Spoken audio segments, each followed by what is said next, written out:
CPR એટલે કે કાર્ડિયોપલ્મનરી રિસેસિટેશન. CPR ત્યારે આપવામાં આવે છે જ્યારે કોઈ વ્યક્તિને શ્વાસ લેવામાં તકલીફ પડતી હોય અથવા કોઈને હાર્ટ એટેક આવ્યો હોય, ઇલેક્ટ્રિક શોક લાગ્યો હોય અથવા કોઈ પાણીમાં ડૂબી ગયું હોય ત્યાર પછી સીપીઆર આપવામાં આવે છે. સીપીઆરમાં મુખ્ય બે પ્રક્રિયાઓ છે, રેસ્ક્યુ બ્રેથ અને ચેસ્ટ કમ્પ્રેશન.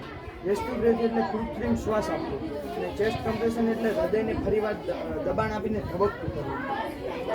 અલગ અલગ વયની વ્યક્તિને અલગ અલગ રીતે સીપીઆર આપવામાં આવે છે. જે રીતે કે પુખ્ત વયની વ્યક્તિને કેવી રીતે સીપીઆર. સૌથી પહેલાં તે વ્યક્તિનો રિસ્પોન્સ છે. તે વ્યક્તિનો રિસ્પોન્સ ચેક કરવા માટે તે વ્યક્તિને નાક પાસે આપણી બે આંગળીઓ લઈ જઈ અને તેનો શ્વાસ મહેસૂસ કરો. પછી તેની ગળાની નસ ચેક અથવા તો તેની હાથની નસ ચેક કરી અને તેનો રિસ્પોન્સ ચેક કરી શકાય. પછી તે વ્યક્તિને સપાટ જમીન ઉપર સુવડાવી દે. પછી તે વ્યક્તિની જમણી તરફ ઘૂંટણ પર બેસાડે.